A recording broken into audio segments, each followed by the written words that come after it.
By 1848, Jenny Lind was London's most celebrated singer. She was earning huge fees, and her performances were the hottest ticket in town. Fascinating, this whole phenomenon of Lind mania, and how quickly the merchandising and the marketing started. You know, she was on the cover of chocolate boxes. There was a tulip named after her. There was a pub in Hastings called the Jenny Lind, which she would not have approved of. I'm sure she didn't approve of public houses. Queen Victoria loved the opera, and she loved prima donnas, she loved singers, perhaps most significantly Jenny Lind. So when Jenny Lind came to London, finally came to London and took up an engagement at Her Majesty's Theatre, she was captivated, and she, I think, attended every single one of Jenny Lind's performances that season. On May the 11th, 1848, Chopin heard Jenny Lind sing for the first time at Her Majesty's Theatre in a performance of Bellini's opera La Sonnambula.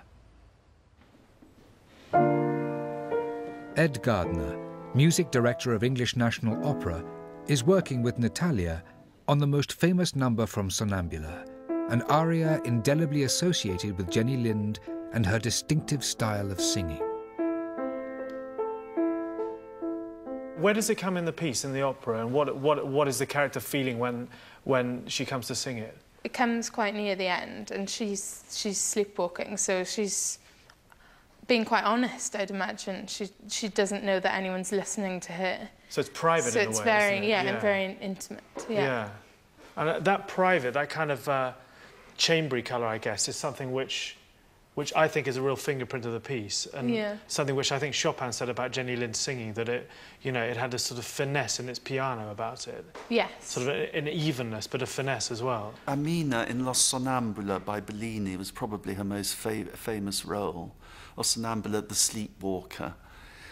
It just sort of fitted her personality in the most wonderful way. It's about a very pure village girl in Switzerland, who is thought to have been seen in a gentleman's bedroom, and her honour is impugned and scandal threatens.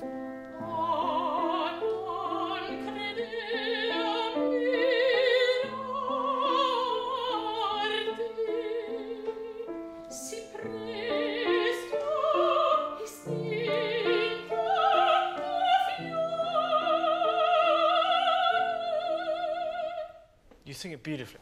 It turns out that she's a sleepwalker, and everybody's very relieved that in fact she turns out to be absolutely the unsullied virgin. And of course this fitted the whole Jenny Lind mythology to a T, apart from the fact that I think the music obviously suited her beautifully. Why does he write these breaks after si presto estinto? What are those rests for?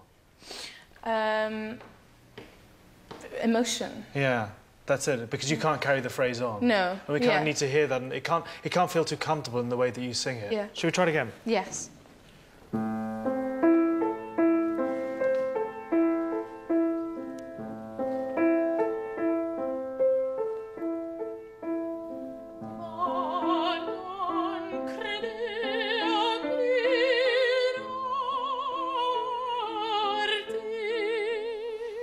Si presto estinto o fiore passaste al par d'amore che un giorno solo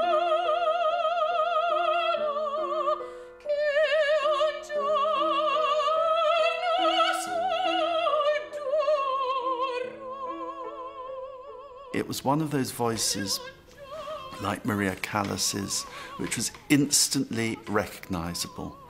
Of course, there are no recordings of it, so we don't actually know what it sounded like, but Chopin said it reminded him of the Northern Lights, and other people said that it reminded them of the smell of pine trees. There was something very, very fresh, something very, very cool, something very, very pure about it.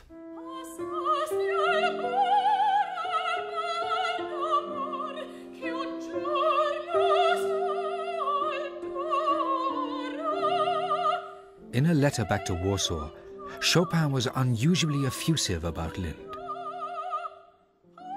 She is enormously effective in Sonnambula. She sings with extreme purity and conviction, and her piano notes are steady and even as a hair.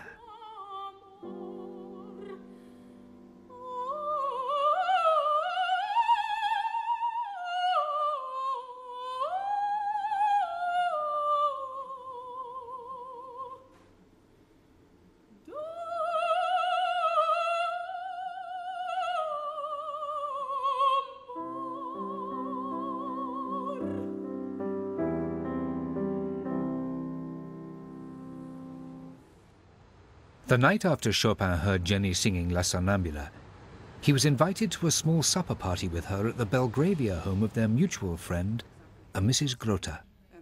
So what happened in Mrs. Grote's house that evening? That's a very leading question. Loaded question. But what we know is that they played together. They were sitting at the piano, both of them, from 9 till 1 in the night. That's 4 hours. We know that Mrs. Grote arranged for Chopin. So she invited him to a dinner, and when he got there, the only other guest was Jenny Lind. You think she was playing kind of matchmaker? Yeah, and I think that Jenny Lind must have expressed a wish to see him. Not a matchmaker, but at least to make these two great musical personalities to meet. Because clearly Chopin was impressed by Jenny Lind's performance. I mean, do we know what they played? Or? No, we can only... Says she usually played Swedish things, as he talks about it, because they do meet soon after again, where he says, she played me Swedish things till midnight.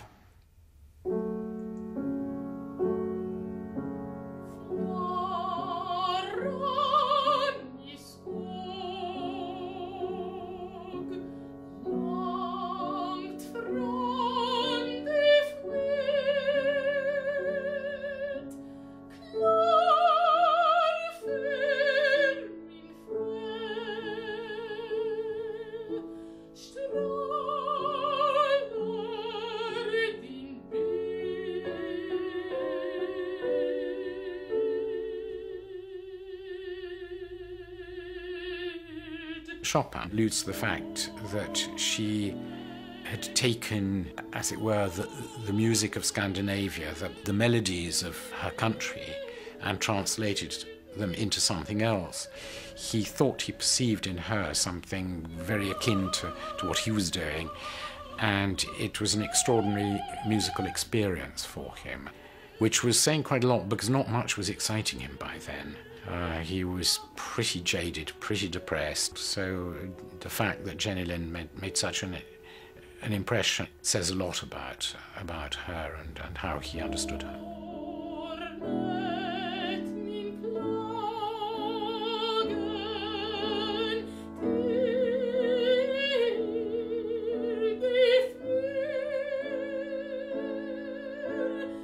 The Jorgensens' research has led them to develop a new theory that Chopin and Lind had some kind of romance in the summer of 1848.